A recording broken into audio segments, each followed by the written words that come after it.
पिछली बार हम लोगों ने क्लाउड कंप्यूटिंग देखी थी, उसको इससे पहले कि आज का टॉपिक करें एक बार पीछे रिवीजन कर लेते हैं कि क्लाउड कंप्यूटिंग हमने करा था और बिग डेटा, इन दो टेक्नोलॉजीज के बारे में हमने इंट्रोडक्शन लिया था। इस में आपको सिर्फ इंट्रोडक्टरी सेशन है इनके। ये जो फ्यूचर की टेक्नोलॉजी निकल के आ रही हैं वो क्या है, इसमें से एक जो टेक्नोलॉजी है जिसको आईओटी कहते हैं वो आपने पढ़नी है। उसका बाकायदा एक सेकेंड सैम में आपको फुल आईओटी पढ़ाई जाएगी विद प्रैक्टिकल्स के साथ, तो उसको हम आगे देखेंगे। फिलहाल हम फ्यूचर स्किल्स में हमारी जो फ्यूचर में जो कमिंग टेक्नोलॉजीज हैं जिनको हम लोग फ्यूचर स्किल के नाम से जानते हैं, उनको नाम दिया गया फ्यूचर में किस तरह की स्किल्स की जरूरत पड़ेगी, आने वाले कमिंग चैलेंजेस क्या होंगे। तो फ्यूचर स्किल्स में हम लोग बिग डेटा पीछे कर चुके हैं पिछले वाले सेशन में, और क्लाउड कंप्यूटिंग हमने करी थी। तो क्लाउड मतलब एक ऐसा नेटवर्क ऑफ रिसोर्सेस जिसको आप रिमोट दूर बैठ करके, रिमोट लोकेशंस में बैठ करके भी एक्सेस कर सकते हैं कहीं से भी। और क्लाउड कंप्यूटिंग के जरिए आप चाहे कैसा भी रिसोर्स हो, हार्डवेयर रिसोर्स हो, सॉफ्टवेयर रिसोर्स हो, एप्लीकेशन रिसोर्स हो, उसको 24/7 365 days in a year access कर सकते हैं, any where any corner of the world. It is cloud computing. ये जो कंप्यूटिंग या प्रोसेसिंग है, कैलकुलेशन और कैलकुलेटिंग की, इसको आप कहीं से भी कर सकते हैं, क्योंकि आपने अपने रिसोर्सेस को क्लाउड नेटवर्क पे, क्लाउड पे, जो कि ऐसा नेटवर्क होता है जिसको इंटरनेट की तरह आप कहीं से भी पब्लिकली एक्सेस कर सकते हैं, तो वो प्लेटफॉर्म जो है वो हमने अपने रिसोर्सेस को दे दिया। तो वो हमारे यूजर्स के लिए, कस्टमर्स के लिए, कंज्यूमर्स के लिए हमेशा 24 घंटे उनकी पहुंच में है, कहीं से भी वो उनको एक्सेस कर सके। इस तरह का अगर कोई किसी एंटरप्राइज ने अपना नेटवर्क या अपने रिसोर्सेस को डिजाइन किया है, तो ये कंप्यूटिंग कहलाती है क्लाउड कंप्यूटिंग। इसमें डेटा स्टोरेज, इंफ्रास्ट्रक्चर मतलब कंप्यूटर्स, मशीनें, ये भी उपलब्ध रहती हैं यूजर को यूज करने के लिए, और एप्लीकेशंस की सुविधा रहती है। यूजर उनमें अपनी एप्लीकेशंस बना सकता है, जावा, पीएचपी, एपीआई और पाइथन, इस तरह की कोडिंग करके उनको रख सकता है, ऐसी भी सुविधा मिलती है। तो क्लाउड जो है हमारा, कल हमने एक रिवीजन लिया था कि भाई कल के सेशन का एक छोटा सा रिवीजन ले रहे हैं यहाँ पे। कल हमने क्लाउड के बारे में थोड़ा सा देखा था, तो प्राइवेट क्लाउड और पब्लिक क्लाउड और हाइब्रिड क्लाउड के बारे में भी पता किया था कि प्राइवेट, पब्लिक और हाइब्रिड में क्या फर्क होता है। प्राइवेट मतलब ऐसा क्लाउड जो कि सिर्फ विद इन ऑर्गेनाइजेशन एक्सेसिबल हो, सिक्योर हो। और प्राइवेट माने सभी जानते, प्राइवेट माने व्यक्तिगत। प्राइवेट का मतलब है केवल व्यक्तिगत लोगों को ही, व्यक्तिगत मतलब जिनको कंपनी, ऑर्गेनाइजेशन ने चुना है, या फिर वो कस्टमर्स हो, एम्प्लॉयज हो उस ऑर्गेनाइजेशन के, और वही एक्सेस कर पाए। It is private cloud. Public या कम्युनिटी क्लाउड वो है जिसको publicly, third partly cloud service है, इसको पब्लिकली एक्सेस किया जा सकता है। लाइक Amazon पब्लिक क्लाउड है, आप उसको एक्सेस कर सकते हैं, फ्री में एक्सेस कर सकते हैं, और उस पर 1 साल तक अपना काम कर सकते हैं। जनरल पब्लिक के लिए ओपन किया गया। हाइब्रिड क्लाउड जिसमें दोनों तरह की सुविधा रहती है, जैसे कि यहाँ पे आप देख रहे हैं कि हमारी स्लाइड में हमने एक फिगर बना है यहाँ पे क्लाउड कंप्यूटिंग में। तो स्टोरेज मिलती है हमको, सर्वर्स मिलेंगे करने के लिए। आप चाहें तो सर्वर पे काम कर सकते हैं, कोई भी सर्वर, लिनक्स सर्वर हो और विंडोज का सर्वर हो और एसक्यूएल सर्वर हो, इस तरह के अलग अलग तरह के सर्वर जो है वो आप बना सकते हैं। डाटाबेस सर्वर बना सकते हैं, मोबाइल कंप्यूटिंग कर सकते हैं, एप्लीकेशंस और डाटाबेस इसके अंदर बना के रख सकते हैं। और कहीं से भी प्राइवेट, पब्लिक और हाइब्रिड, तीनों तरह के लोग, तीनों तरह की कैटेगरी के अंदर आने वाले लोग इसको, इस क्लाउड को एक्सेस कर सकते हैं। ये हमारी क्लाउड सर्विस कहलाती है। क्लाउड में हमने पिछली बार देखा IaaS, PaaS, SaaS, infrastructure as a service, जिसमें आप वर्चुअल कंप्यूटिंग करते हैं, मतलब वर्चुअल मशीन्स बनाई जाती है इसमें, और वर्चुअल मशीन्स बना करके आप उसको, उस रिसोर्स को इंटरनेट पे रख सकते हैं, तो आप अपना क्लाउड डिजाइन कर सकते हैं। प्लेटफॉर्म एज अ सर्विस, आप इसमें जो है web application, host development tools, जिसमें तरह तरह की इंटरनेट एप्लीकेशंस को डेवलप करने के लिए, वेब पोर्टल्स डेवलप करने के लिए टूल्स रहते हैं, तो platform as a service use कर सकते हैं। और software SaaS, software as service की तरह यूज कर सकते हैं। इसमें मौजूद जो एप्लीकेशंस आप बनाएंगे उनको डिस्ट्रीब्यूट कर सकते हैं।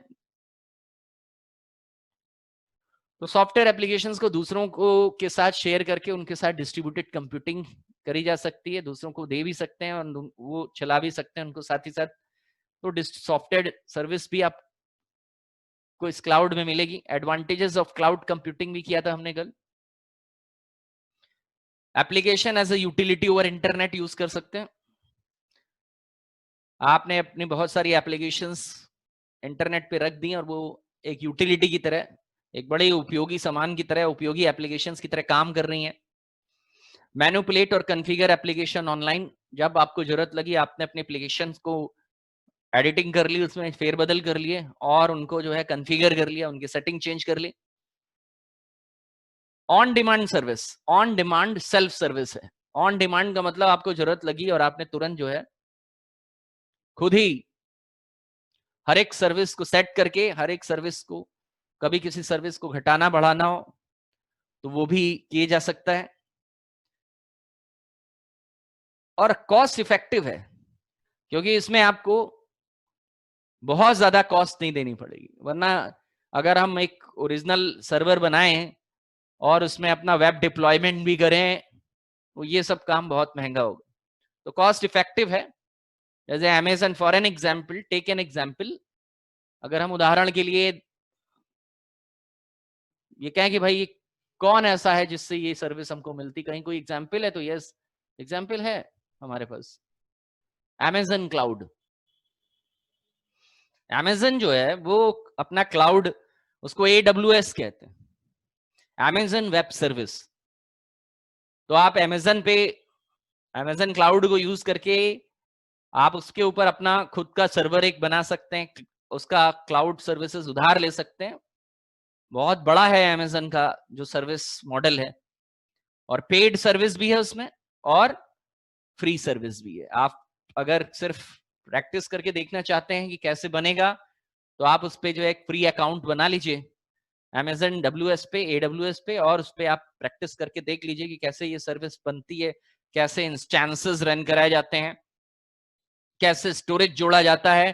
आप जो है कंप्यूटर पूरा वर्चुअल एक कंप्यूटर बना लेंगे Amazon के कंप्यूटर में, सर्वरों में, और वो सर्वर जो है आप जितनी मेमोरी उसमें बढ़ाते जाएंगे कॉस्ट उसकी बढ़ेगी। फ्री वाली सर्विस जो मिलेगी उसमें क्या है, ये पूरा एक बकायदा डिटेल में आप उस AWS को जो है यूज कर सकते हैं। इतना आसान है कि आप YouTube से भी देख करके, YouTube में AWS के नाम के ट्यूटोरियल्स रहते हैं, तो आप उसमें देख करके बकायदा, आपको बस ₹2 का पेमेंट करना है और वो ₹2 का पेमेंट भी आपके डेबिट कार्ड, क्रेडिट कार्ड में वापस लौट के आ जाएगा।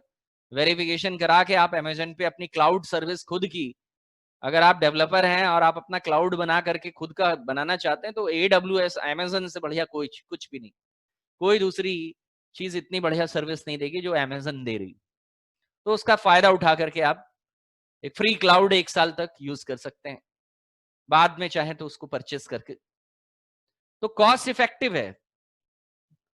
एक बार क्लाउड बना है, उसी का अमेजन ने अपना क्लाउड बना रखा है, उसी में ही वो और दूसरों को मौका देता है कि आप हमारे रिसोर्सेस को शेयर कर लीजिए। डेटाबेस बनानी है, डेटाबेस बना लीजिए। आपको जो है वेब सर्वर बनाना है, वेब सर्वर बना लीजिए। आपको वर्चुअल मशीन्स बनानी है, कंप्यूटर बनाने, सर्वर बनाने, कुछ भी बनाना, हार्डवेयर बनाना है, आप अपना पूरा हार्डवेयर लगा करके कि मुझे जो है लाइनेक्स की मशीन बनानी है, मुझे इतनी GB की मेमोरी चाहिए, मुझे ये प्रोसेसर चाहिए, मुझे AMD 64 बिट चाहिए, क्या चाहिए आप उसको बताइए, वो तुरंत आपका वो सर्वर तैयार करके आपको दे देगा और उसका फुल एक्सेस आपके पास रहेगा। सिक्योर भी रहेगा क्योंकि, और उनका मेंटेनेंस भी करने की जरूरत नहीं आपको। ये सब ऐसी सुविधाएं हैं जो इनको कॉस्ट इफेक्टिव बनाती क्लाउड कंप्यूटिंग को। देयर आर 4 की characteristics of cloud on demand self service, कभी भी आप खुद से ही कहीं से भी लॉगिन कर सकते हैं, जब आपको जरूरत लगी आपने लॉगिन कर लिया इसमें और यूज कर लिया। क्लाउड कंप्यूटिंग, आजकल बहुत बड़ी बड़ी कंपनियां अपना क्लाउड जो है वो रेंट पे देती हैं और उस पे यूजर्स जो बड़े डेवलपर्स होते हैं, और कई छोटी छोटी कंपनियों ने अपने क्लाउड तो अमेजन पे ही बना रखे हैं। इसके अलावा गूगल क्लाउड भी, गूगल ने भी ये सर्विस शुरू करी है। ब्रॉड नेटवर्क एक्सेस है, anywhere any time, resource pooling कर सकते हैं, एक साथ बहुत सारे लोगों को आप अपने रिसोर्सेस जो हैं वो शेयर कर सकते हैं। Hardware, database, basic infrastructure, rapid elasticity, elasticity मतलब लचीलापन है, जब कभी भी आप चाहें तो आप अपनी रिसोर्सेस को बढ़ा सकते हैं और घटा सकते हैं।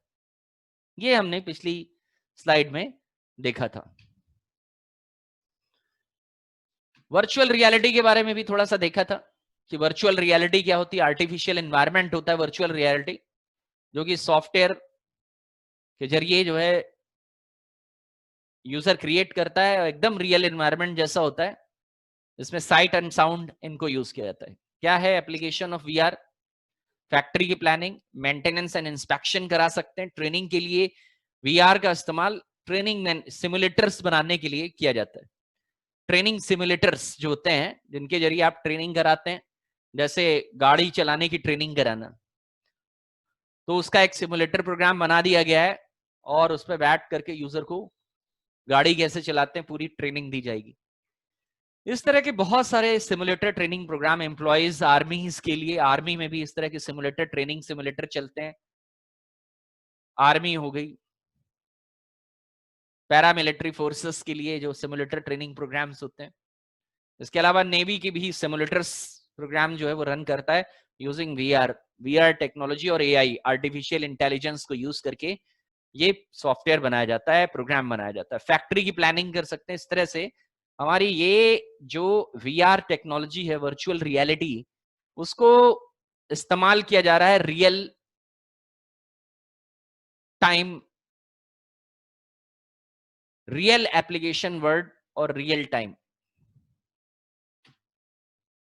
आज बारी है हम लोग देखेंगे आर्टिफिशियल इंटेलिजेंस या एआई, एआई जैसी तकनीक के बारे में, कि आर्टिफिशियल इंटेलिजेंस यानी एआई क्या होता है। एआई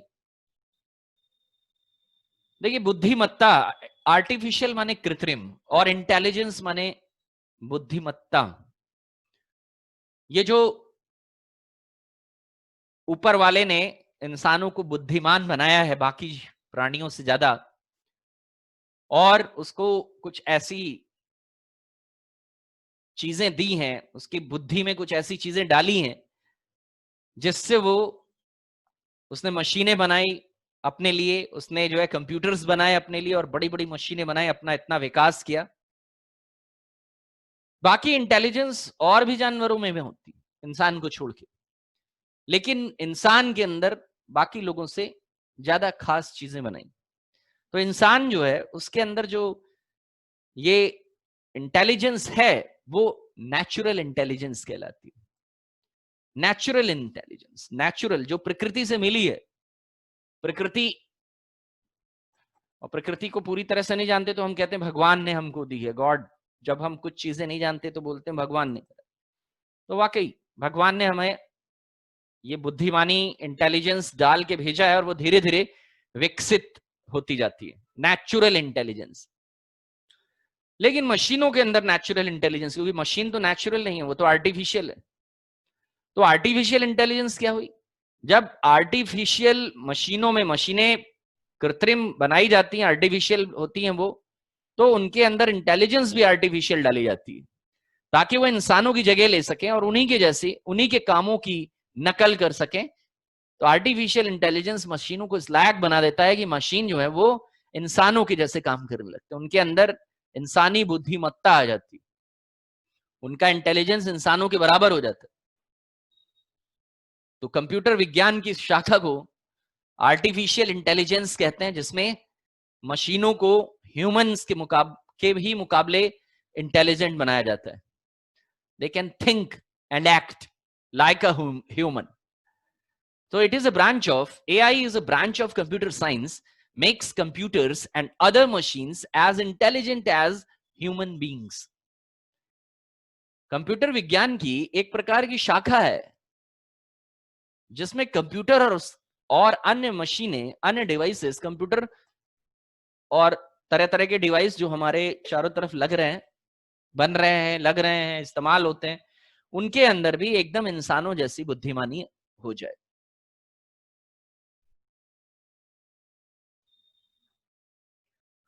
तो इस तरह के विज्ञान को कहा जाता है आर्टिफिशियल इंटेलिजेंस.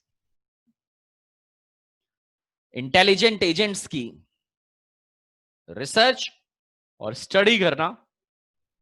इंटेलिजेंट एजेंट्स मतलब वो वस्तुएं, वो ऑब्जेक्ट्स जिनको इंटेलिजेंट बनाया जा रहा है, उनकी रिसर्च और स्टडी कहलाता है आर्टिफिशियल इंटेलिजेंस. जॉन मैकार्थी, यहां एक नाम, एक बड़ा कंप्यूटर साइंटिस्ट जिनको आर्टिफिशियल इंटेलिजेंस का भीष्म पितामह या जनक कहा जाता है, is the father of artificial intelligence, John McCarthy. AI technology के फादर जॉन मैकार्थी. तो ये इन्होंने आर्टिफिशियल इंटेलिजेंस के ऊपर बरसों काम किया और इनको ही आर्टिफिशियल इंटेलिजेंस में महारत हासिल थी और इन्होंने ही कई आर्टिफिशियल इंटेलिजेंस से संबंधित बड़े प्रोजेक्ट्स किए सरकारों के लिए. सो AI is the science and engineering of making. इनका कहना था कि इनसे पूछा गया कि भाई ये बताइए आर्टिफिशियल इंटेलिजेंस क्या है सेमिनार में. तो इन्होंने जो सेमिनार लिया तो उसमें बताया कि क्या है, एक ऐसा साइंस और इंजीनियरिंग है जिसमें इंटेलिजेंट मशीनें बनाई जाती, स्पेशली इंटेलिजेंट कंप्यूटर प्रोग्राम्स. वो एक ऐसे प्रोग्राम्स होते हैं जो बहुत इंटेलिजेंट होते हैं, एकदम इंसानों जैसी सोच रखते हैं वो प्रोग्राम्स, और उनको फिर मशीनों में डाला जाता है और वो मशीनें फिर इंटेलिजेंट मशीन हो जाती, इंसानों की नकल करने लगती हैं, इंसानों जैसा सोचने लगती हैं. It is artificial intelligence. Industrial artificial intelligence on manufacturing. अब इनका उपयोग कहां कहां है, अगर हम एक एग्जाम्पल लेके देखें कि एआई का क्या इस्तेमाल होगा, तो इंडस्ट्रियल मैन्युफैक्चरिंग में कैसे इस्तेमाल किया, मैन्युफैक्चरिंग में इंडस्ट्रियल आर्टिफिशियल इंटेलिजेंस कहां यूज की गई.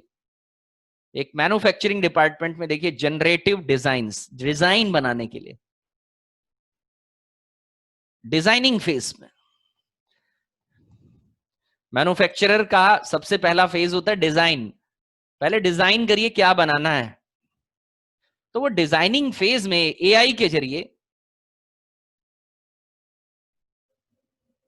टेस्टिंग, सॉल्यूशन, टेस्टिंग, एरर, फिर सॉल्यूशन, टेस्टिंग अगेन, जब तक कि जो डिजाइन चाहिए वो ना बन जाए. आसान है क्योंकि कंप्यूटर के जरिए बन रहा है.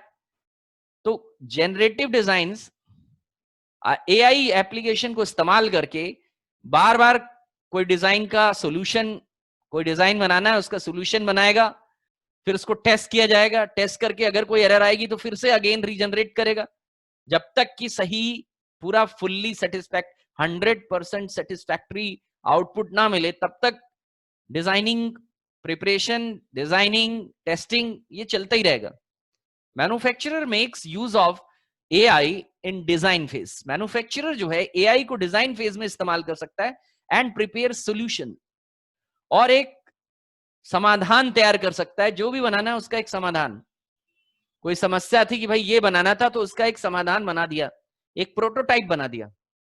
अब उस प्रोटोटाइप को टेस्ट किया जाए, अगर वो प्रोटोटाइप टेस्ट हो रहा है, सही आ रहा है आउटपुट तो ठीक है, नहीं तो फिर क्या किया जाएगा, दोबारा से यार यही काम बार बार होता रहेगा जब तक कि जो सॉल्यूशन तक पहुंच नहीं जाएंगे तब तक मशीनें ये काम करेंगे.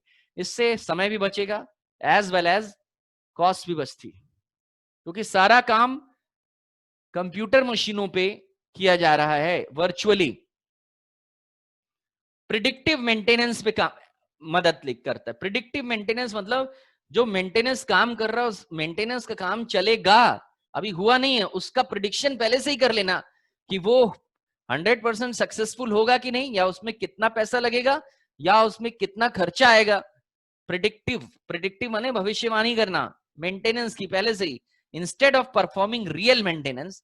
वास्तविक मेंटेनेंस काम शुरू करने से पहले predictive maintenance advanced AI algorithm performs focused maintenance procedures to prevent the failure। एकदम से ओरिजिनल मेंटेनेंस यानी रियल मेंटेनेंस काम शुरू करने से पहले एक प्रिडिक्टिव मेंटेनेंस का काम यूजिंग एआई एल्गोरिदम।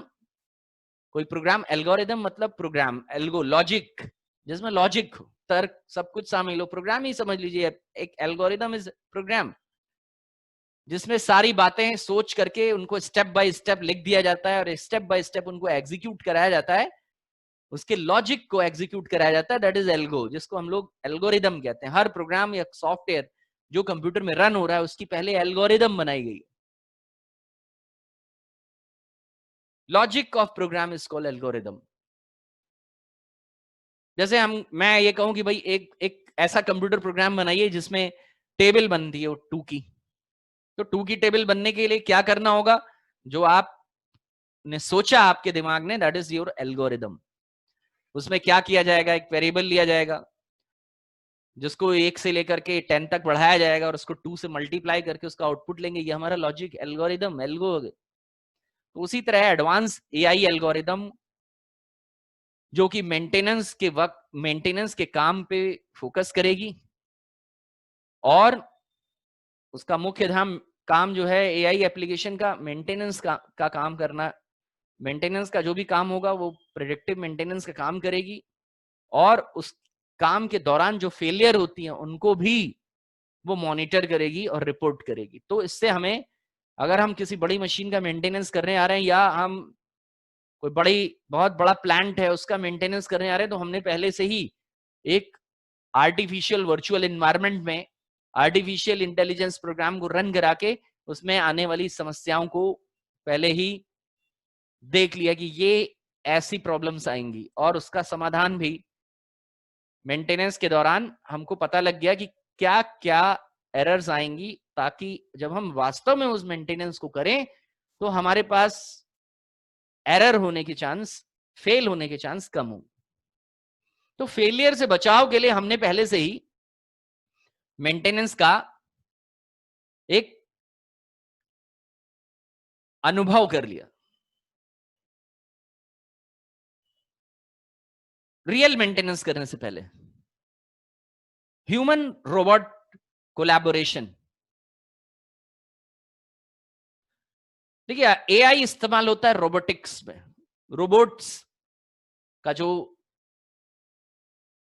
काम करने का प्रोसेस और उसके वो जो काम इंसानों के बदले करता है उसको प्रोग्राम करके एआई के जरिए उसके इंटेलिजेंस तैयार की जाती है। उस इंटेलिजेंस को हम लोग आर्टिफिशियल इंटेलिजेंस कहते हैं। ह्यूमन रोबोट कोलैबोरेशन, इंसान और रोबोट का जो संगठन या कोलैबोरेशन है, वहां पे एआई यूज की गई। According to IFR, International Federation of Robotics, 1.3 million robots working in factories। कह रहा है इंटरनेशनल फेडरेशन ऑफ रोबोटिक्स जो संस्था है जो रोबोट्स और रोबोटिक्स के ऊपर जो है वो रिसर्च करती है और उनके प्रोटोकॉल्स तय करती है, इनका कहना यह है कि 1.3 मिलियन रोबोट्स जो है इस वक्त काम कर रहे हैं फैक्ट्रीज में, अलग अलग पूरी दुनिया के अलग अलग कोने में, कॉर्नर टू कॉर्नर। और उनमें एआई यानी artificial intelligence plays a major part. वहां आर्टिफिशियल इंटेलिजेंस, कृत्रिम बुद्धिमत्ता बहुत ही इंपॉर्टेंट रोल प्ले कर रही है। और साथ ही ये AI, artificial intelligence human safety का भी काम, ह्यूमन सेफ्टी, जैसे मशीनों से काम ले रहे हैं, वो भी रोबोटिक मशीनों से, तो वो ह्यूमन की सेफ्टी का भी ध्यान रख रहे हैं। इस तरह से उनको बनाया गया है। तो ह्यूमन और रोबोट का कोलैबोरेशन हो रहा है, और एआई, रोबोट और रोबोटिक्स को डिजाइन करने के लिए एआई जो यूज हो रहा है, वो इस तरह से डिजाइन हो रहा है कि वो ह्यूमंस की सेफ्टी का भी ध्यान रख के उन रोबोट्स को बनाया जा रहा है। वही रोबोट काम कर रहे हैं जो इंसानों के लिए सेफ है। Quality 4.0, it enables manufacturer to improve the quality of product। AI की मदद से अगर काम हो रहा है तो जान लीजिए कि प्रोडक्ट की क्वालिटी, इंसान काम कर रहा है और रोबोट काम कर रहा है, तो इंसान से ज्यादा एक्यूरेसी और क्वालिटी जो है वो मशीनों के पास है, तो क्वालिटी प्रोडक्ट निकल करके आएगा। और मैन्युफैक्चरर की जो जो अगर मान लीजिए कोई फैक्ट्री है, मैन्युफैक्चरर माने जो निर्माण करता है, जहां पे चीजें मशीनें बनती हैं, चीज बनती है, मैन्युफैक्चरिंग यूनिट कहलाती है। तो उस मैन्युफैक्चरिंग यूनिट में हमारी एआई मशीन्स या एआई का इस्तेमाल करके जो प्रोडक्ट बन रहा है वो ज्यादा बेहतर होगा। इंसान के द्वारा बनाए हुए प्रोडक्ट और वहीं मशीनों के द्वारा बनाए प्रोडक्ट ज्यादा बेहतर होते हैं इंसान के मुकाबले। तो ये इंडस्ट्रियल एक एग्जाम्पल लेके इन्होंने बताया कि मैन्युफैक्चरिंग में कैसे एआई जो है वो उसने अपने आप को एब्जॉर्ब कर लिया है एआई टेक्नोलॉजी ने मैन्युफैक्चरिंग यूनिट में, और इस तरह से हेल्प कर रहा है ह्यूमंस का। गोल ऑफ एआई, लक्ष्य क्या है एआई का, क्या मकसद है, ऑब्जेक्टिव क्या है? Main objective of artificial intelligence are, पहला, एक एक्सपर्ट सिस्टम को बनाना। एक्सपर्ट सिस्टम कौन हुआ? एक्सपर्ट सिस्टम हुआ जिसमें एरर बिल्कुल भी नहीं होगी, जो हर तरह से इस लायक होगा कि उसको एडॉप्ट किया जा सकता होगा, कहीं पे भी उसमें कोई फ्लॉ या कमी नहीं होगी। The system which exhibit intelligent behaviour, learn, demonstrate, explain and advise it's users, that is expert system. तो एआई के जरिए क्या है, क्या फायदा उठाया जा रहा है? एक एक्सपर्ट सिस्टम्स बनाए जा रहे हैं एआई की मदद से। ऐसा सिस्टम जिसमें जो इंटेलिजेंट, तेजी से सीखने वाला, एक्सप्लेन करने वाला और दूसरों को अच्छी सलाह देने वाला भी पूरा सिस्टम होगा। ऐसा सिस्टम जो इंटेलिजेंट हो। तो एक एक्सपर्ट सिस्टम क्रिएट करना गोल है एआई का। To implement human intelligence in machine, दूसरा ऑब्जेक्टिव एआई का है कि इंसान की बुद्धिमत्ता मशीनों में डाली जाए। साइंटिस्ट या कंप्यूटर वैज्ञानिक शुरू से ये चाहते थे कि जो बुद्धिमानी इंसान के अंदर है वो मशीनों में भी आ जाए। तो ये एआई जो है वो इस गैप को जो इंसान और मशीन के बीच है उसको ज्यादा से ज्यादा भरने की कोशिश कर रहे हैं। Creating systems that understand, think, learn and behave like humans. एक ऐसा सिस्टम बना रहा है एआई, इस कंप्यूटर विज्ञान की इस एआई शाखा में ऐसी मशीनें बन रही हैं, इंटेलिजेंट मशीनें बन रही हैं जो कि इंसानों के जैसे व्यवहार करती हैं, उन्हीं की तरह सीखने की गुण होते हैं, उनको त्वरित सीखना। जैसे आपको कोई चीज सिखाई जाए तो इंसान हो के आप तुरंत वो चीज सीख लेते हैं, वैसे ही बुद्धिमानी इन मशीनों के अंदर भी तुरंत सीखने की क्षमता।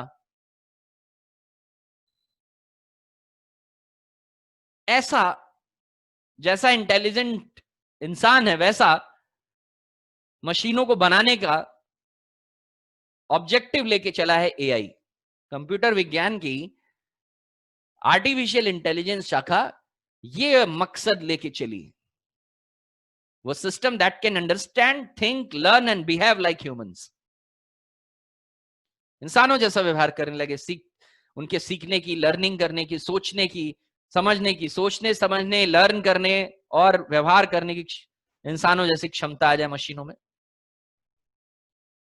ये दो मुख्य मकसदों से एआई जो है वो अपना ऑब्जेक्टिव लेके चल रहा है, और एआई का फ्यूचर, आर्टिफिशियल इंटेलिजेंस का फ्यूचर बहुत ब्राइट है आने वाले समय में, क्योंकि सारे डिवाइस जो है वो एआई, आर्टिफिशियल इंटेलिजेंस से भरे होके बनेंगे आने वाले समय।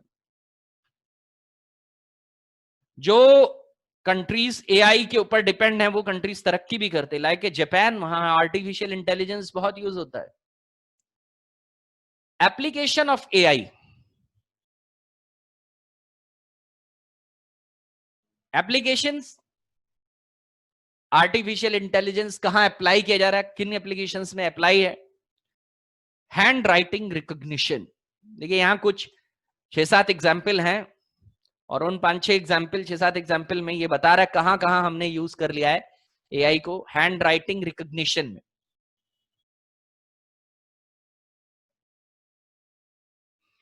The handwriting recognition software reads the text written on paper. ये जो हैंड राइटिंग पहचानने वाला सॉफ्टवेयर है, ये टेक्स्ट जो लिखा होगा उसको रीड करेगा, पेपर पे लिखे हुए टेक्स्ट को पेन से या स्क्रीन पे। It can recognise the shapes of letters and convert it into editable text, और तुरंत वो फिर कंप्यूटर में एडिटेबल टेक्स्ट में कन्वर्ट हो जाएगा और बदल जाएगा। आप उसको, आपको टाइप करने की जरूरत नहीं पड़ेगी। आप चाहे तो उसमें जो भी लेटर, आपने कोई लेटर जो है वो हाथ से लिखा है किसी कागज पे, और हमने अपने ऐप और हार्डवेयर जो भी हमारा एआई ऐप है उसको दिया, तो उसने तुरंत उसको रीड करके एडिटेबल फॉर्मेट में टेक्स्ट में कन्वर्ट करके दे दिया। ओसीआर, ऑप्टिकल कैरेक्टर रीडर, आपको याद होगा कंप्यूटर में शुरू में आपने ओसीआर, ओएमआर, ओसीआर, ये सब जो मशीनें हैं ये सब यही इसी तरह एआई बेस्ड एप्लीकेशन से लदी हैं। ओएमआर हो गया optical mark reader, OCR optical character reader, ये उन्हीं सब के बारे में बात कर रहा है। हैंड राइटिंग रिकॉग्निशन करने वाले, उसके अलावा सर्वे और मार्क्स, ओएमआर शीट्स को रीड करने वाले डिवाइसेस और उनका intelligence, artificial intelligence. Speech recognition, यहां यूज है AI. It is intelligent system capable of hearing and knowing the human languages in terms of sentences and their meanings while person talks to it। ये ऐसे intelligent system है जो कि सुनने और बोलने दोनों में सक्षम होते हैं। रोबोट्स, उनके अंदर भी स्पीच रिकॉग्निशन लगा है, या इस तरह के कोई डिवाइस जिनमें आप बोल करके तब वो आपको रिस्पॉन्स करता है, फिर जो आप बोलते हैं फिर वो पलट के रिस्पॉन्स करता है, स्पीच रिकॉग्निशन। ये ह्यूमंस के द्वारा बोले गए वाक्यों को और उनके शब्द, वाक्य, सेंटेंसेस सबको पहचानता है और उसको रिप्लाई भी करता है उनको। स्पीच रिकॉग्निशन, यहां एआई का यूज किया गया। Health care, hospitals and health care units में using AI in health care, the medical records management, medical records को मैनेज करना एआई की मदद से, ट्रीटमेंट डिजाइन करना, वर्चुअल नर्सेज, एक नर्स का रोल प्ले करना वर्चुअल। कुछ ऐसी बीमारियां होंगी जहां पे जो है जाना मना होगा, हाईली कंटेजियस डिजीज, उसके बीच में इंसान की जगह रोबोट जो है वो सर्व कर रहे हैं, ऐसे ह्यूमन लाइफ को बचाया जा सकता है, लाइक कोरोना पेशेंट्स जो कि आप आजकल देख रहे हैं। तो उनके लिए आपने देखा होगा, ये खबर जरूर सुनी होगी आपने, न्यूज में आया था कि कुछ वर्चुअल नर्सेज और वर्चुअल रोबोट्स बनाए गए हैं जो दवा देंगे उन लोगों को। यहां पे यूज हो रहा है ये health care AI virtual nurses के रूप में। Detection of diseases sooner can save lives, और एआई का इस्तेमाल करके डिजीज को जल्दी डिटेक्ट किया जा सकता है और लाइफ को सुरक्षित किया जा सकता है, जान बचाई जा सकती है पेशेंट्स की। क्यों? क्योंकि ऐसी मशीनें बनाई हैं जो कि इतनी इंटेलिजेंट है इंसानों जैसी, उनके अंदर डिटेक्शन करने की क्षमता और उनको फिर एआई से लैस कर दिया गया उन एप्लीकेशन से, और वो तुरंत अगर हेल्थ केयर सिस्टम्स में लगी हैं तो detection, treatment, design, record maintain करने का काम करते हैं, और हॉस्पिटल और हेल्थ केयर सिस्टम्स को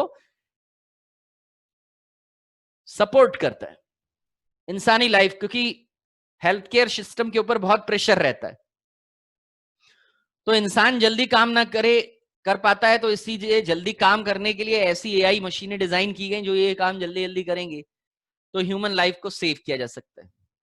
वहां पे एआई को इस्तेमाल हो रहा है, और भारत में, इंडिया जैसी कंट्री में जो अभी यहां तक नहीं पहुंचा, तो धीरे धीरे ये काम जो है वो और ज्यादा हेल्थ केयर में भी यूज किया जाएगा, और गेमिंग में। Artificial intelligence play video games, जैसे कभी आप वीडियो गेम खेल रहे हो तो आप पाएंगे कि वीडियो गेम में एक करेक्टर जो है, अगर आप चलते हैं एक पॉइंट उसका, तो दूसरा पॉइंट वो मशीन भी चलती, कंप्यूटर भी चलता है, या वो मशीन जिसमें आप वो वीडियो गेम खेल रहे हैं वो मशीन चलती है। तो वो जो मशीन चल रही है, आप चेस खेलते हैं तो कंप्यूटर आपको चाल चल के देता है, तो ये सब एआई के जरिए, जैसे चेस में, पोकर में, टिक टैक टो में, यहां पे एआई वीडियो गेम्स में इस्तेमाल हो रहा है। मैन्युफैक्चरिंग सेक्टर्स में इंस्पेक्शन करना, सुपरविजन करना, मॉडिफिकेशन करना और कम्युनिकेशन करना, ये सारे काम को एआई के जरिए ऑटोमेट किया जा सकता है। ऑटोमेट मतलब इनको ऑटोमेटिकली चलने पे तैयार किया जा सकता है। मैन्युफैक्चरिंग सेक्टर में इस तरह से एआई जो है वो हमारी मदद करेगा। Intelligent robots, intelligent robots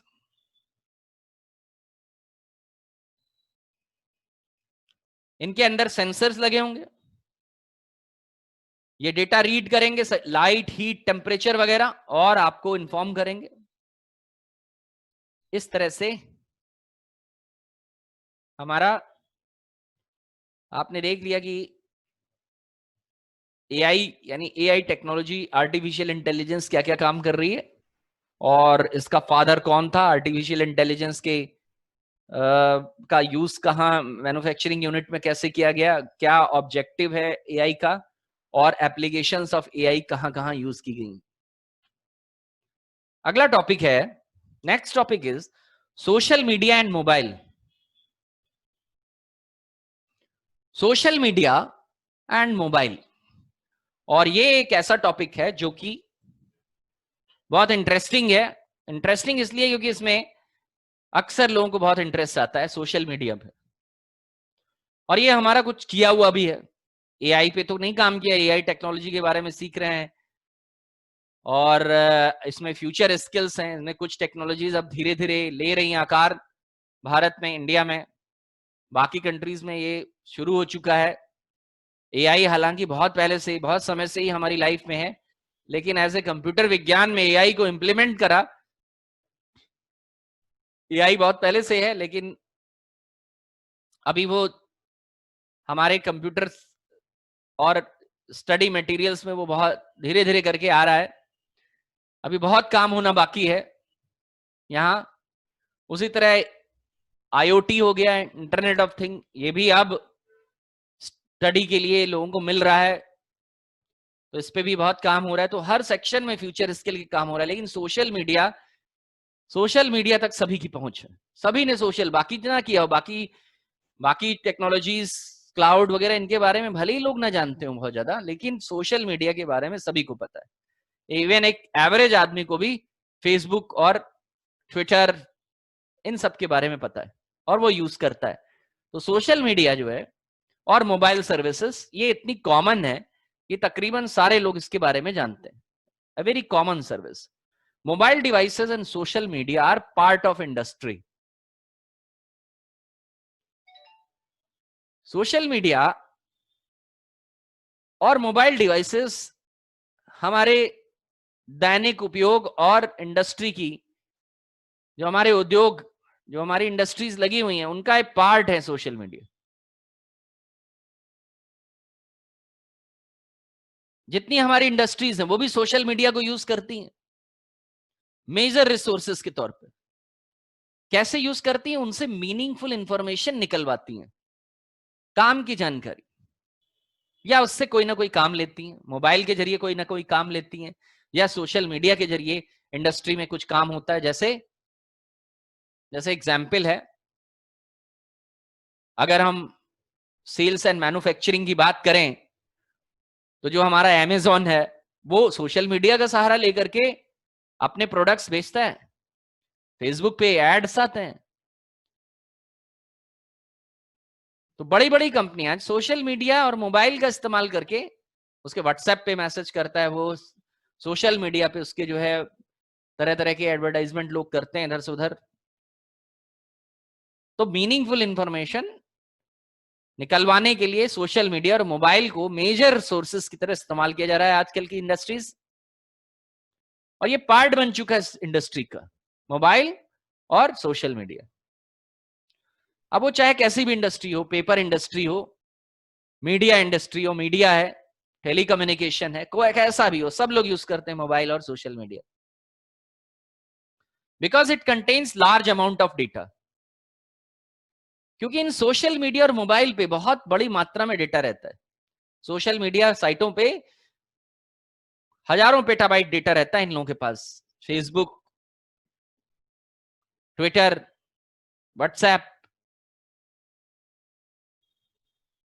social media are site for social networking. Social media ऐसी साइट है जिसको सोशल नेटवर्किंग के लिए, लोगों को एक दूसरे से सामाजिक बनाने के लिए, एक दूसरे के पास लाने के लिए सोशल मीडिया इस्तेमाल किया जाता है। आप और हम सब लोग जानते हैं, इसीलिए हम सब लोगों ने अपने अपने फेसबुक और ट्विटर अकाउंट बना रखे हैं और एक दूसरे से चैट करते हैं, फ्रेंड बनाते हैं। तो ये क्या है? इसी को कहते हैं सोशल होना। सामाजिक प्राणी, मानव, मनुष्य सामाजिक प्राणी है। ये कोट्स आप, ये कोट जो है बहुत फेमस किसी व्यक्ति का कोट है, अभी मुझे याद नहीं है ये किन्होंने कहा था, लेकिन ये वास्तव सच बात है, इंसान अकेले नहीं रह सकता। तो सोशल मीडिया इसीलिए बनाया गया, ये इसीलिए पॉपुलर है कि लोग अकेले जो दूर दूर रहते थे एक दूसरे से, अपने रिलेटिव से पास पास आकर के सोशल मीडिया के जरिए जो है वो एक दूसरे के टच में रहते हैं। तो इन साइटों में बहुत डेटा रहता है और इन डेटा को इंडस्ट्रीज भी यूज कर रही है। ट्विटर हो गई, इंस्टाग्राम हो गई, ये सब इनको भी यूज करते हैं और मोबाइल को भी यूज करते हैं। मोबाइल एप्स भी इनकी आ गई for any time access of these sites. Mobile app होने से यह फायदा है कि उसको कहीं पे भी एक्सेस किया जा सकता है। कंप्यूटर भले ही आप हर जगह एक्सेस ना करें, लेकिन मोबाइल तो सब लोग लेके चलते हैं, तो इनका एक्सेस जो है कहीं से भी हो सकता है इन साइट्स का। इसी वजह से ये साइट्स इंटरनेट पे भी हैं और मोबाइल पे भी। तो Twitter, Instagram also using mobile apps, Facebook also using mobile apps. Social media can be grouped in 6 types. Social media के 6 ग्रुप हैं। कोलैबोरेटिव प्रोजेक्ट्स, जहां पे मिलजुल करके लोग एक प्रोजेक्ट पे काम करते हैं। कोलैबोरेशन माने संगठन, संगठित प्रोजेक्ट्स करना। ब्लॉग्स एंड माइक्रो ब्लॉग्स, कुछ जगह पे ब्लॉगिंग और माइक्रो ब्लॉगिंग होती है। माइक्रो में जो बहुत छोटे छोटे ब्लॉग्स। वर्चुअल गेम्स में, कंटेंट कम्युनिटी में, सोशल नेटवर्किंग साइट में और वर्चुअल वर्ल्ड, इन जगहों पे सोशल मीडिया, ये सब सोशल मीडिया के ग्रुप्स हैं। Popular social media tools and platforms are, क्या है? Flickr, image and video hosting and online community. YouTube and Vimeo, video hosting sites हैं। Snapchat, mobile app for chatting and sharing videos to friends on their story. Snap disappear after 24 hours. 24 घंटों के बाद आपने जो snaps लिए होंगे वो चले जाएंगे। Facebook, most popular search engine. Sorry, यहां पे मोस्ट पॉपुलर, एक टाइपिंग मिस्टेक है यहां पे। मोस्ट पॉपुलर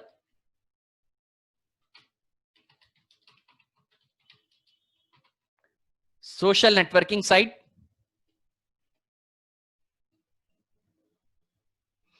लिंक्डइन, ये भी एक प्रकार की social networking group of professionals का, ये भी सोशल नेटवर्किंग साइट में आती है, लेकिन यहां पे लोग जो है वो अपने प्रोफेशनल बायोडेटास और प्रोफेशनल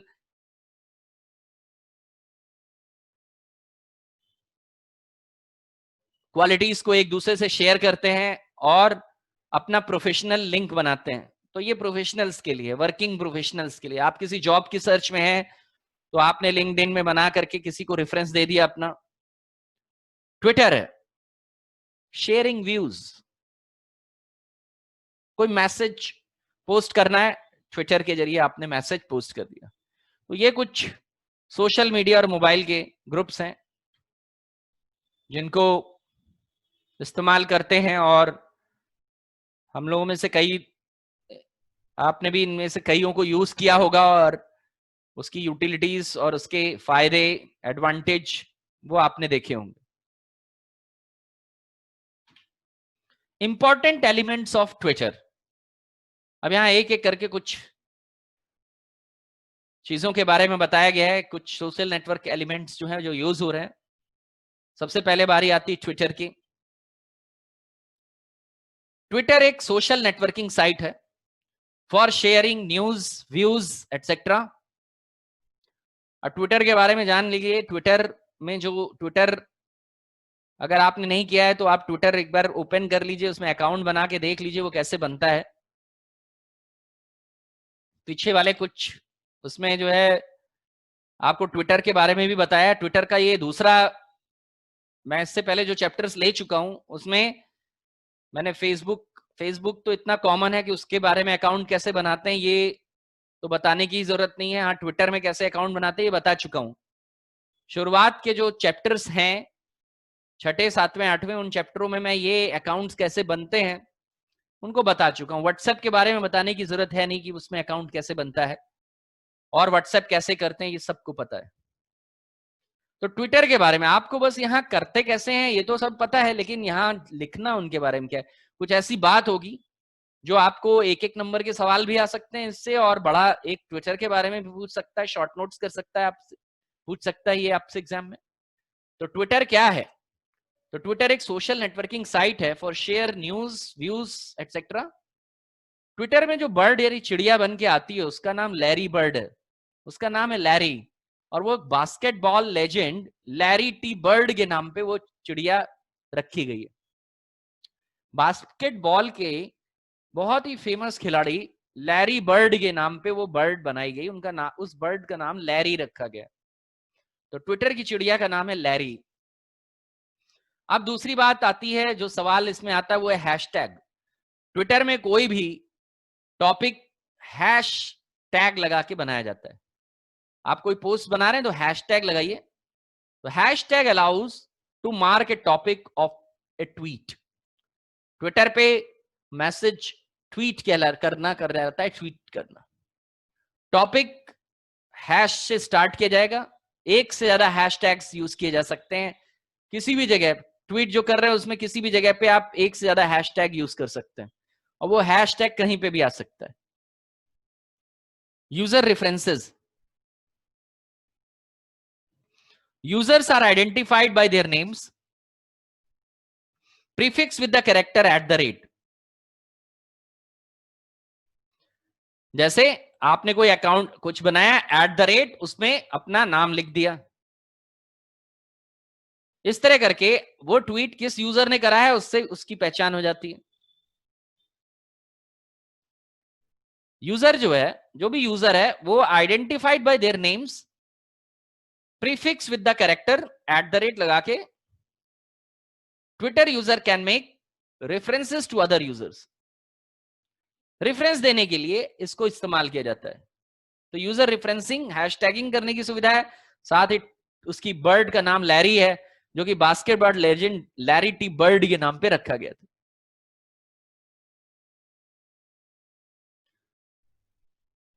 वो मैसेज ट्विटर ने किसने किया, @ हैंडल कौन, हैंडल कौन है, किस अकाउंट से हुआ है, उसका हैंडलर कौन है, तो @ लगा के फलाने व्यक्ति। जैसे आपने ट्वीट करा हैशटैग करप्शन, तो हैंडलर @ आपने अपना अकाउंट लिख, अपना अपना नाम बता दिया कि ये इस अकाउंट से ये ट्वीट किया गया। इस तरह से आइडेंटिफाई करते हैं या यूजर एक दूसरे का रेफरेंस लेते हैं इसमें। तो @ उसके बाद आप उसको उसके बगल में वो नाम लिख दिया जाता है जिसका भी ट्विटर अकाउंट से वो अकाउंट बना। कुछ लोग जीमेल या फेसबुक आईडी को ही ट्विटर आईडी के तौर पे इस्तेमाल कर लेते हैं और फेसबुक पे भी जीमेल आईडी के जरिए कर लेते हैं, तो वहां पे @gmail.com करके, तो वो हैंडलर हो गया उसका, जहां से वो अकाउंट हैंडल किया जा रहा है। व्हाट्सएप क्या है? WhatsApp cross platform instant messaging client है। क्रॉस प्लेटफॉर्म का मतलब होता है जो अलग अलग प्लेटफॉर्म पे भी चल जाता है, यानी किसी भी तरह के प्लेटफॉर्म पे चलता हो, फोन पे, पीसी पे, टैबलेट पे, आपके जो है विंडोज मशीनों पे और जो है लिनक्स मशीनों पे, डेस्कटॉप पे, हर जगह चलता हूं। Cross platform messaging app, tablet, PC, phone, सब जगह चलती। The app WhatsApp relies on the internet to send images। इसको इंटरनेट की जरूरत पड़ती है, यानी ये बिना इंटरनेट के नहीं चलेगा, ताकि आप image, text, documents, audio, video, message एक दूसरे को पास ऑन कर सकें। इसके लिए यूजर को इस ऐप को अपने में इंस्टॉल करना पड़ेगा। Facebook is now owner of WhatsApp. Facebook जो है व्हाट्सएप का ओनर है अब। कब से बन गया? फरवरी 2014 से। व्हाट्सएप की पॉपुलैरिटी देखते हुए फेसबुक ने इसका ओनरशिप ले लिए, यानी परचेस कर लिया इसको। Now mark Zuckerberg, the owner of Facebook, is also the co-owner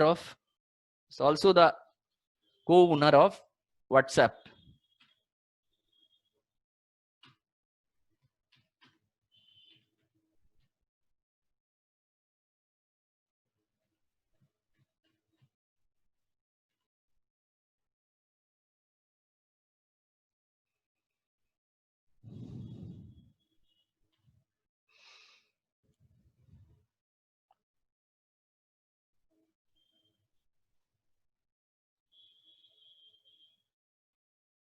That's all for today।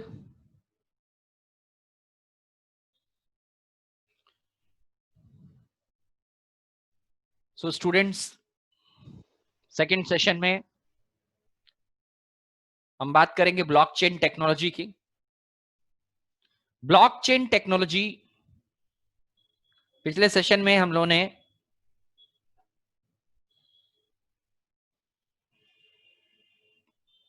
Social networking के बारे में बात करी थी कि सोशल मीडिया और मोबाइल क्या होता है। उसी तरह इस स्लाइड में हम लोग ब्लॉकचेन टेक्नोलॉजी के बारे में बात करेंगे। ब्लॉकचेन जो है, ब्लॉकचेन सबसे पहले ब्लॉकचेन टेक्नोलॉजी का जन्म जापान में ये टेक्नोलॉजी खोजी गई और इसको सबसे पहले सातोशी नाकामोटो ने 2008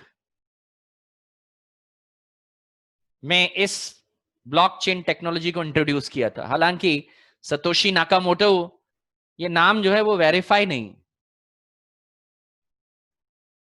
लेकिन इसी व्यक्ति का नाम ब्लॉकचेन टेक्नोलॉजी के इन्वेंटर के तौर पे इंट्रोड्यूस किया गया है। सबसे पहले जापान में ब्लॉकचेन टेक्नोलॉजी को इंट्रोड्यूस किया। ब्लॉकचेन होता क्या है? एक डिजिटल लेजर होता है।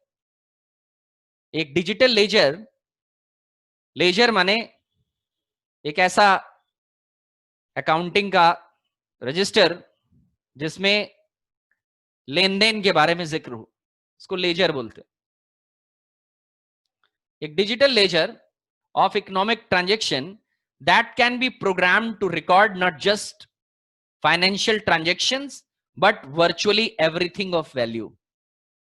एक ऐसा लेजर, ब्लॉकचेन एक प्रकार का लेजर होता है जिसमें जो फाइनेंशियल ट्रांजैक्शन, इकोनॉमिकल ट्रांजैक्शंस होते हैं वो रिकॉर्ड किए जाते हैं। और न सिर्फ ये, बल्कि हर वो चीज, हर वो रिकॉर्ड जिसको वर्चुअली यानी कंप्यूटर पे वर्चुअली बनाया गया हो, चाहे वो ट्रांजैक्शन से संबंधित हो या कोई और तरह का रिकॉर्ड हो, हर तरह के रिकॉर्ड को ब्लॉकचेन टेक्नोलॉजी के जरिए रिकॉर्ड करके सुरक्षित रखा जा सकता है। इट हैज ब्लॉक्स, इसमें ब्लॉक्स होते हैं, ब्लॉक्स खाने, that are linked and secure using cryptography. ये ऐसे ब्लॉक्स होते हैं ऐसे खाने होते हैं जिनमें जो जानकारी रखी रहती है,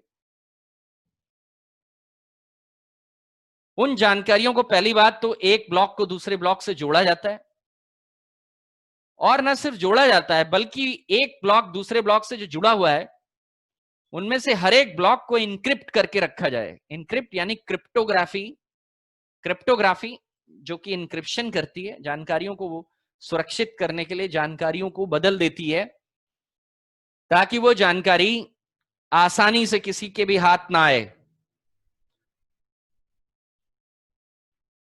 तो क्रिप्टोग्राफी के जरिए वो जानकारी सिक्योर कर दी जाती है। इनमें से हर एक ब्लॉक को सिक्योर कर दिया जाता है और each block contains cryptographic hash.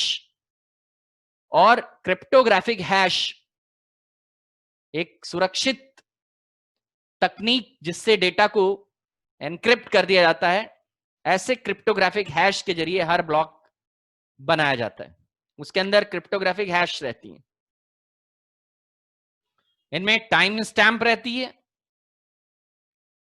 Time समय की जानकारी, उसकी स्टैंप्स और ट्रांजैक्शन डेटा, और वो डेटा जिसको ट्रांजैक्ट किया गया हो।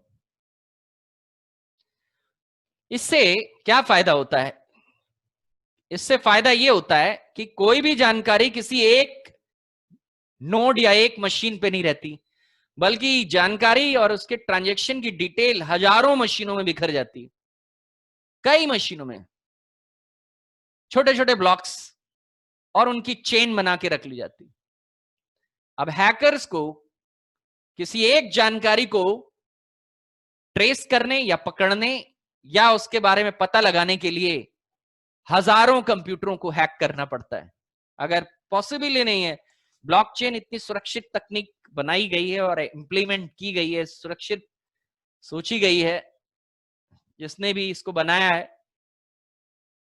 ब्लॉकचेन टेक्नोलॉजी को लगभग असंभव हद तक सुरक्षित करके हैकर्स से रखा गया है। और जो digital currency used in blockchain is bitcoin on internet. वैसे तो दुनिया का कोई भी सिस्टम ऐसा नहीं है जिसको हैकर्स जो है, मॉडर्न हैकर्स तोड़ नहीं सकते, लेकिन फिलहाल ब्लॉकचेन जो है उसको बहुत ही सुरक्षित, हैकर प्रूफ एक ऐसी टेक्नोलॉजी माना गया है जिसमें जानकारी को ब्लॉक्स में सुरक्षित रख के क्रिप्टोग्राफी के जरिए, उसको क्रिप्टोग्राफी एल्गोरिदम के जरिए उनको डिफरेंट ब्लॉक्स में रखा जाता है। जैसे कि आप यहां देख रहे हैं, यहाँ पे जानकारियों के सोर्सेज हैं और इनमें से हर एक ब्लॉक को अलग अलग कंप्यूटरों में रखा गया है। अगर हम इन सबको अलग अलग कंप्यूटर मान लें तो हमारी पूरी जानकारी इन सारे कंप्यूटरों में बिखर गई और हर एक ब्लॉक एक दूसरे ब्लॉक के साथ लिंक है। अब इस पूरी जानकारी को पढ़ने के लिए या पकड़ने के लिए आपको इन सारे मशीन या नोड्स पे जाके हैकर को सारे नोड्स को हैक करना पड़ेगा, जो कि पॉसिबल ही नहीं। किसी हैकर के लिए एक नोड को हैक करना आसान है, लेकिन हजारों नोड्स पे पहुंच के उनको हैक करना इम्पॉसिबल बात है। यही इसका ब्लॉकचेन टेक्नोलॉजी का मानना है। इस टेक्नोलॉजी के इन्वेंटर सतोशी नाकामोटो ने ये कॉन्सेप्ट दिया। सो डिजिटल करेंसी ब्लॉकचेन में जो यूज की जाती है, it is bitcoin. Bitcoin currency जो है वो ब्लॉकचेन टेक्नोलॉजी में इस्तेमाल की जाती है। Blockchain invented by Satoshi Nakamoto in 2008 in Japan. Satoshi Nakamoto जिन्होंने ब्लॉकचेन टेक्नोलॉजी को इंट्रोड्यूस कराया, हालांकि सतोशी नाकामोटो के बारे में बहुत ज्यादा जानकारी नहीं है क्योंकि ये एक नाम ऐसा आया था, इसके बारे में अगर आप विकिपीडिया में पता करेंगे कि तो इनको सिर्फ नाम है, ये इसको वेरीफाई नहीं किया गया है कि वास्तव में ये व्यक्ति है या उसके अकाउंट से ये जानकारी है, क्या है उसके बारे में। Public transaction laser of bitcoin की जानकारी जापान में इनके जरिए इस व्यक्ति ने इसको इन्वेंट किया था। तो और उसमें जो डिजिटल करेंसी या क्रिप्टो करेंसी इस्तेमाल की जाती है वो होती बिटकॉइन। जैसे कि यहाँ पे आप चित्र में देख रहे हैं कि ये बिटकॉइन करेंसी है, हालांकि इंडिया में ये करेंसी जो है अभी वैलिड नहीं है, लेकिन कुछ कंट्रीज में, कुछ यूरोपियन कंट्रीज में बिटकॉइन जो है वो चल रहा है। Working of blockchain. ब्लॉकचेन एक डेटाबेस है that is shared across the network of computers. एक ऐसी डेटाबेस है जो पूरे नेटवर्क में हर एक कंप्यूटर पे, जो कंप्यूटर उसको चलाते हैं उनके बीच में बिखरी रहेगी। एक ऐसी डेटाबेस जो कि शेयर्ड है across the network of computers, और जो कंप्यूटर इस नेटवर्क में होते हैं उनको नोड्स कहते हैं। यानी ऐसी डेटाबेस जो एक पे नहीं बल्कि कई कंप्यूटरों पे रन करती है। यही वजह है कि जानकारी एक कंप्यूटर में नहीं बल्कि हजारों कंप्यूटरों में चली जाती है। एक ही जानकारी एक जगह नहीं बल्कि सैकड़ों हजारों कंप्यूटरों में वो जानकारी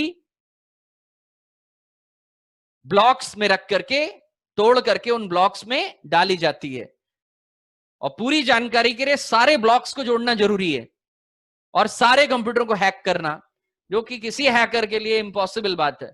यही वजह है ब्लॉकचेन जो है इतना फुल प्रूफ सिक्योरिटी सिस्टम है।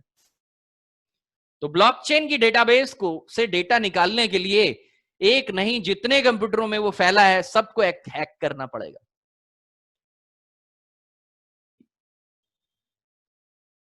It is a database that is shared across network of computers and computers in the network are called nodes.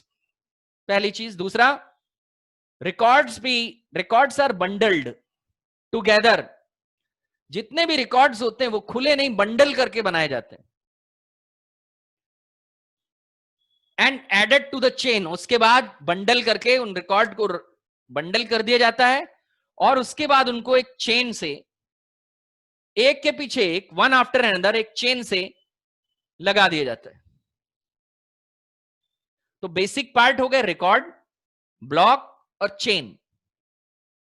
Records जो डेटा है, बहुत सारे रिकॉर्ड्स, ब्लॉक बन गया, उस ब्लॉक को चेन से जोड़ दिया तो block chain. The record is checked by the network nodes. उसके बाद जब वो रिकॉर्ड बन जाता है, पूरा एक ब्लॉक बन करके तैयार हो गया, चेन बन गई, तो उसके बाद नेटवर्क जो है चेक करता है रिकॉर्ड को, नेटवर्क नोड, कि ये वैलिड है कि नहीं। जब रिकॉर्ड बन जाता है, सबसे पहले रिकॉर्ड बनाया जाता है, उसके बाद रिकॉर्ड्स को एक के ऊपर एक रिकॉर्ड रख करके ब्लॉक बना लिया जाता है। सबसे पहले रिकॉर्ड को चेक किया जाता है कि रिकॉर्ड वैलिड है कि नहीं। वैलिड होने के बाद record is then added to a block, block जिसमें यूनिक हैश कोड, ब्लॉक भी सीधे textual simple plain text form में नहीं रहता, उसको क्रिप्टोग्राफिक हैश से, उसको क्रिप्टोग्राफी अप्लाई करके उसके ऊपर उसको सुरक्षित कर दिया जाता है। क्रिप्टोग्राफी इंक्रिप्शन होता है। जब किसी से प्लेन जानकारी को, सिंपल अंग्रेजी में लिखी हुई अल्फाबेटिकल जानकारी को किसी ऐसे रूप में बदल दिया जाए जो कि ना समझने वाला, ना पढ़ सकने योग्य, मुश्किल कोड हो, वो कहलाते हैं क्रिप्टोग्राफिक। क्रिप्टोग्राफी एक कंप्यूटर साइंस है, सिक्योरिटी साइंस है, जिसमें जानकारियों के रूप बदल दिए जाते हैं और ऐसे रूप में उनको बदल दिया जाता है कि केवल जिसने वो रूप बदला है वही उसको वापस प्लेन टेक्स्ट में ला सकता है। तो इस तरह से क्रिप्टोग्राफी हैश बनाए जाते हैं जिनको तोड़ना बहुत ही मुश्किल काम है। तो आपके रिकॉर्ड्स को ब्लॉक बनाया, ब्लॉक को फिर उसमें यूनिक हैश कोड लगा दिया। अब इसको तोड़ना, हैश कोड्स को, बहुत मुश्किल है। इस तरह से हमारे ब्लॉक, रिकॉर्ड और चेन जो है वो बनाई जाती है। देख रहे हैं आप यहाँ पे, ये सब के सब जो है वो ब्लॉक्स हैं और इन ब्लॉक्स को चेन के जरिए एक दूसरे से जोड़ दिया गया है, हाइपरलिंक फॉर्मेट में रखा गया है और जानकारी एक है लेकिन सब जगह बिखर गई। थोड़ी थोड़ी करके उनके ब्लॉक्स बना के उनको अलग अलग रख लिया गया है। अब कोई भी ब्लॉक में संपूर्ण जानकारी नहीं है, सारी जानकारी बिखरी है, तो पूरी एक जानकारी लेने के लिए सारे कंप्यूटरों को आप हैक करिए। अगर इनमें से हर एक कंप्यूटर है, हर एक नोड, तो आपको एक पूरी जानकारी पढ़ने के लिए सारे कंप्यूटरों को हैक करना पड़ेगा, एक नहीं सारे, जो कि बहुत ही इम्पॉसिबल बात है। इस तरह से ये ब्लॉकचेन टेक्नोलॉजी, इसमें चेन ऑफ ब्लॉक्स होते हैं और इस वजह से इसको ब्लॉकचेन कहते हैं। और इसमें बिटकॉइन नाम की करेंसी इस्तेमाल की जाती है, ट्रांजैक्शन के लिए बिटकॉइन यूज किया जाता है, जो कि एक क्रिप्टो करेंसी कहलाती है। क्रिप्टो करेंसी जो कि डिजिटल करेंसी, ये करेंसी वर्चुअल करेंसी है, कोई हाथ में लेकर के करेंसी नहीं देख सकते आप, कोई कोई सिक्का जैसा है तो, लेकिन वर्चुअल है, इंटरनेट पे यूज होता है। ब्लॉकचेन एप्लीकेशंस कहां यूज हो रही? ब्लॉकचेन स्मार्ट कॉन्ट्रैक्ट बनाने में। Smart contract, digitally smart contracts, contract जिसमें लिखा रहता है कौन किसको पैसा देगा और शर्तें वगैरह रहती हैं कॉन्ट्रैक्ट की, तो इनको कोई हैक करके बदल ना दे, हैकर्स जो है वो बदल ना दें, इसलिए उनको सुरक्षित करने के लिए ब्लॉकचेन टेक्नोलॉजी का इस्तेमाल करके उसके अंदर रख दिया गया। Smart contracts are line of codes that are stored on a blockchain. ये वो कोड हैं जिनमें कुछ जानकारी लिखी है, लाइंस लिखी हैं, और इनको सुरक्षित करने के लिए उनको ब्लॉकचेन में स्टोर करके रख लिया जाता है। और ये तब एग्जीक्यूट होती हैं ऑटोमेटिकली जब कोई पर्टिकुलर कंडीशन मिल जाती है, या कोई पर्टिकुलर टर्म्स या कंडीशन को फॉलो करता हुआ कोई टर्म आता है, तब ये अपने आप एग्जीक्यूट हो जाती हैं और स्मार्ट कॉन्ट्रैक्ट में लिखी हुई कॉन्ट्रैक्ट्स और कोड्स जो हैं वो आपको दिखने लगते हैं। लेकिन उसके लिए पहले आपको ब्लॉकचेन ब्रेक करनी होगी। तो जिसने बनाया है सिर्फ वही इस स्मार्ट कॉन्ट्रैक्ट को पढ़ सकता है, देख सकता है, यूज कर सकता है। गवर्नेंस यूज कर रही ब्लॉकचेन को,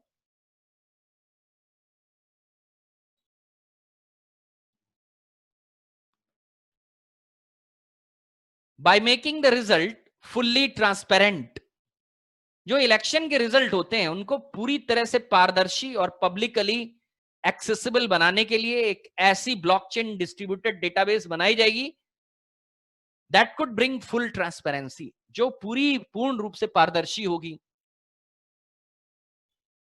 ताकि कोई इलेक्शन या दूसरे टाइप के अन्य तरह के पोलिंग में, यानी मतदान और इलेक्शन, मतदान या किसी और तरह की पोलिंग जो होती है, उसमें ब्लॉकचेन के जरिए सरकार भी इस टेक्नोलॉजी को इस्तेमाल करके एक डिस्ट्रीब्यूटेड डेटाबेस बना सकती है, जिसमें जो विजयी हुए कैंडिडेट्स हैं या इलेक्शन का जो रिजल्ट है वो उसमें रख सकती है, पूरी तरह से ट्रांसपेरेंट। उसको कोई भी हैकर जो है वो एक्सेस नहीं कर सकता, ना ही उनमें रिकॉर्ड्स को। देखिए, ब्लॉकचेन में जो रिकॉर्ड सेव होगा उसको बदला नहीं जा सकता, अगर एक बार रिकॉर्ड कर दिया तो।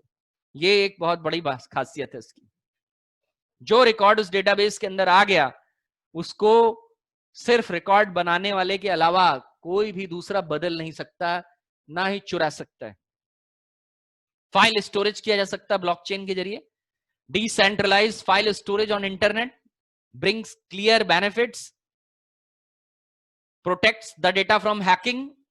फाइलों को सुरक्षित रख दिया गया, बहुत ही इंपॉर्टेंट है। डिसेंट्रलाइज बना के रख दिया गया है, यानी कोई सेंट्रल सर्वर नहीं है, और ब्लॉकचेन से उसको सुरक्षित कर दिया गया है हैकर से बचाने के लिए। सप्लाई चेन की ऑडिटिंग, कस्टमर को क्या पैकेट, क्या चीज सप्लाई किया जा रहा है, क्या चीज जो है, क्लेम्स क्या है उनके, कंपनीज के प्रोडक्ट का फीडबैक वगैरह क्या है। तो इस तरह का जेन्युइन लेजर बना करके, जेन्युइन एक ट्रांसपेरेंट लेजर बना के प्रोडक्ट की पूरी डिटेल, उसके जेन्युइन फीडबैक कंपनी ने अपने पास रखे हैं, ताकि कोई फर्जी क्लेम ना करे। प्रोडक्ट की हैक करके डाटाबेस प्रोडक्ट के फीडबैक्स ना बदल दे। तो consumer want to know that the ethical claims company make about their product are real. Consumer ये जानना चाहता है कि क्या जो कंपनी अपने प्रोडक्ट्स के बारे में क्लेम कर रही है कि हमारा प्रोडक्ट जेन्युइन है, तो क्या वास्तव में उनका प्रोडक्ट जेन्युइन है, रियल प्रोडक्ट दे रही है कि नहीं? तो इस तरह के डिस्ट्रीब्यूटेड लेजर प्रोवाइड किए हैं, easy way to certify the back stories of the thing, उसकी प्रोडक्ट की बैक स्टोरीज या उस प्रोडक्ट के फीडबैक्स जो कस्टमर से लिए हैं जेन्युइन, वो बना के रखे हैं। किसी हैकर ने हैक करके पता लगा उनकी डेटाबेस हैक करके कोई प्रोडक्ट अच्छा है लेकिन उसकी फीडबैक में दिखा रहा है खराब है सारे, तो ये सब हैक करके वो फीडबैक भी बदल देते हैं, तो वो सब ना कर पाए। Transparency come with blockchain based time stamping of data and date and location. तो इसके ये ट्रांसपेरेंसी आएगी कैसे? जब ब्लॉकचेन यूज किया जाएगा टाइम स्टैंप के साथ, कि किस टाइम किस समय पे वो बन रहा है। टाइम स्टैंपिंग कहते हैं जब कोई चीज बनती है, या आप किसी प्रोडक्ट को देख लीजिए उसमें भी टाइम स्टैंप लगी रहती है, कब बना है वो, क्या ईयर ऑफ मैन्युफैक्चरिंग है, क्या एक्सपायरेशन डेट है, सब लगा रहता है ना टाइम स्टैंप। तो इसी तरह की टाइम स्टैंप जो है वो डिजिटल जब फाइल बनती है या एक जगह से दूसरी जगह एक जगह से दूसरी जगह मैसेज ट्रांसफर होता है, तो वो अपने साथ टाइम स्टैंप भी लेके जाता है, समय और उसकी स्टैंप, टाइम स्टैंप, समय कितनी देर, क्या है, कब कब खत्म होगा, कब एक्सपायर होगा, ये सब की डिटेल टाइम स्टैंपिंग होती। इन सब की भी जानकारी ये रखे रहता है ब्लॉकचेन। इन सब की, इन सारी जानकारियों को सुरक्षित रखे। सप्लाई चेन ऑडिटिंग, जिससे सप्लाई चेन में सही तरह से सप्लाई जो प्रोडक्ट बन रहा है वो रियल है, जेन्युइन है, और उसकी जो ऑडिटिंग हुई है वो जेन्युइन है, उसका फीडबैक जेन्युइन है, प्रोडक्ट रियल है, ये सारी जानकारी रख के वो ट्रांसपेरेंट कंज्यूमर्स को दिखाई जा सकती है, जिसको कंज्यूमर जानना चाहता है। तो यहां पे ब्लॉकचेन एप्लीकेशंस यूज की जा सकती है। ये हो गया हमारा ब्लॉकचेन के बारे में कि ब्लॉकचेन क्या होता है और इंपॉर्टेंट एलिमेंट्स क्या हैं ब्लॉकचेन के, ब्लॉकचेन टेक्नोलॉजी को पहले कहां यूज किया गया था, और ब्लॉकचेन टेक्नोलॉजी में कौन सी करेंसी को यूज किया जाता है। नेक्स्ट है 3D प्रिंटिंग, त्रिआयामी प्रिंटिंग या एडिटिव मैन्युफैक्चरिंग। 3D प्रिंटिंग और एडिटिव मैन्युफैक्चरिंग क्या है? 3D प्रिंटिंग ये एक तरह की प्रिंटिंग टेक्नोलॉजी है जिसको त्रिआयामी लेयर बाय लेयर करके बनाया जाता है इसमें कोई भी product.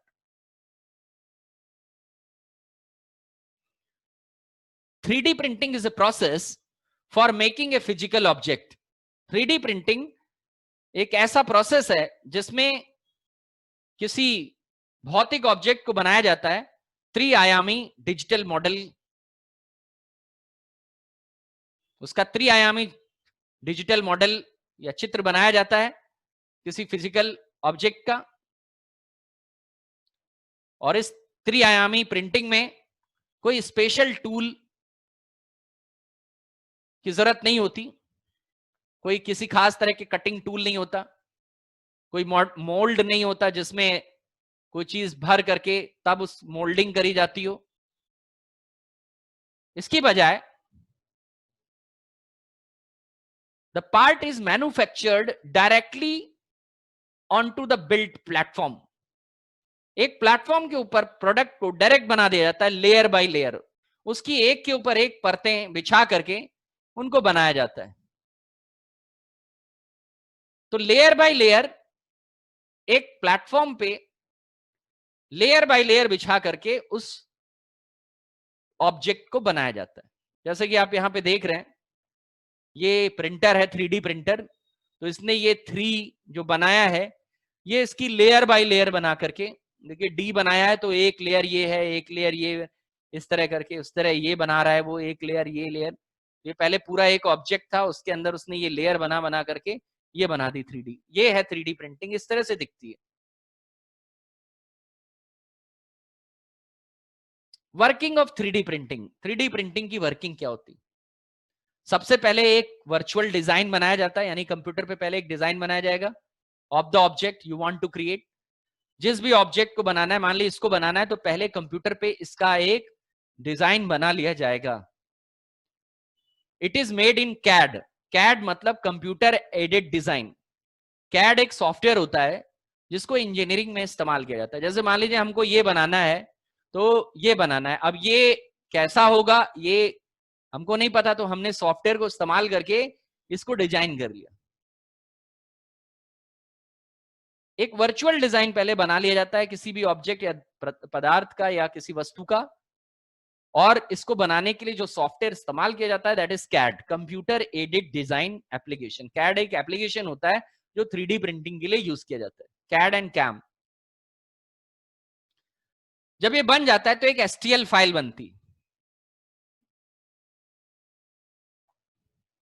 The STL file needs to be processed by the piece of software slicer.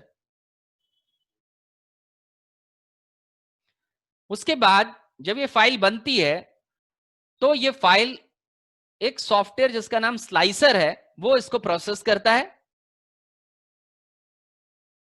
और वो प्रिंटर को दी जाती है, which converts the model into A series of thin layers. उसके बाद वो इस मॉडल को थिन लेयर, उसकी बड़ी पतली लेयर बनाना शुरू करता है, and produces a G code file, और एक जी कोड फाइल बनाता है। जब ये जी कोड फाइल बन जाती है, this G code file then be printed with 3D printing software. उसके बाद ये G code file 3D printing software के जरिए प्रिंट करी जाती। फिर ये 3D प्रिंटर होता है, इसका प्रिंटर भी अलग आता है, और प्रिंटर जो है फिर ये देख रहे हैं आप यहां प्रिंटर डिजाइन कर रहा है इसको।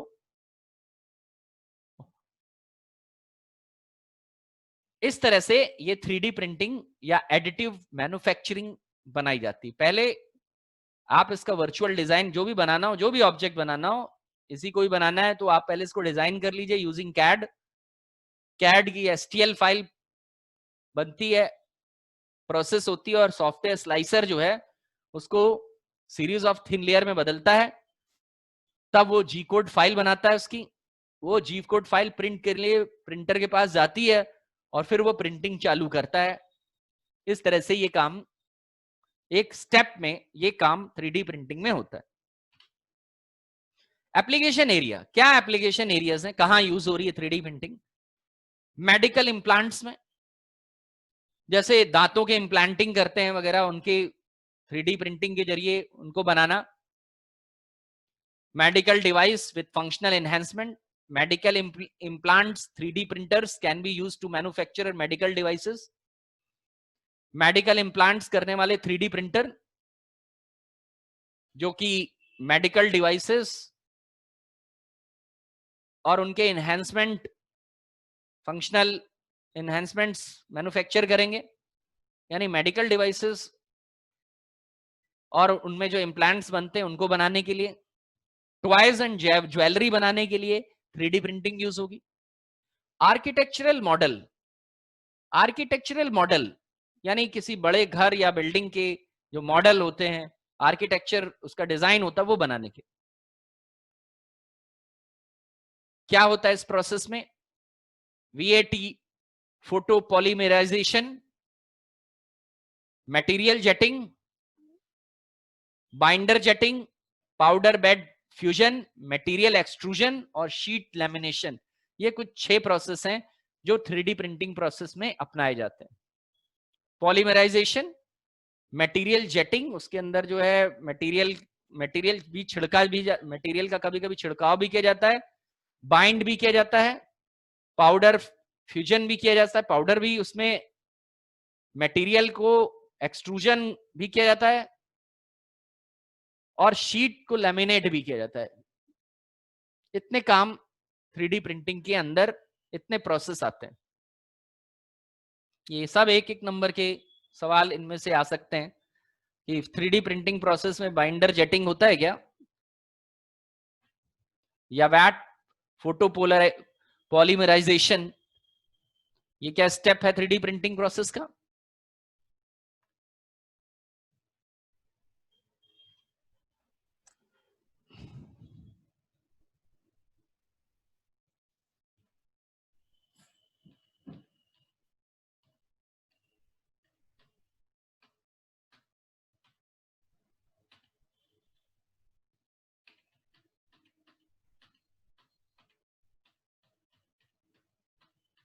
तो आज के सेशन में हमने फ्यूचर स्किल में बहुत सारी चीजें देख ली। ब्लॉकचेन तक हम लोगों ने कर लिया, social networking, artificial intelligence, virtual VR realities, virtual reality, application area तक का आज का सेशन हम लोगों ने कंप्लीट कर लिया। मंडे को हम लोग आरपीए यानी रोबोटिक प्रोसेस ऑटोमेशन करेंगे। दैट्स ऑल आज के सेशन में यहीं तक, और मंडे को हम लोग आरपीए पढ़ेंगे, आरपीए और साइबर सिक्योरिटी। बस यही दो टॉपिक जो है वो इसमें रह गए हैं। आरपीए हमें पढ़ना है और उसके बाद हमारा साइबर सिक्योरिटी, और उसके बाद ये मॉड्यूल जो है वो खत्म हो जाएगा। That's all.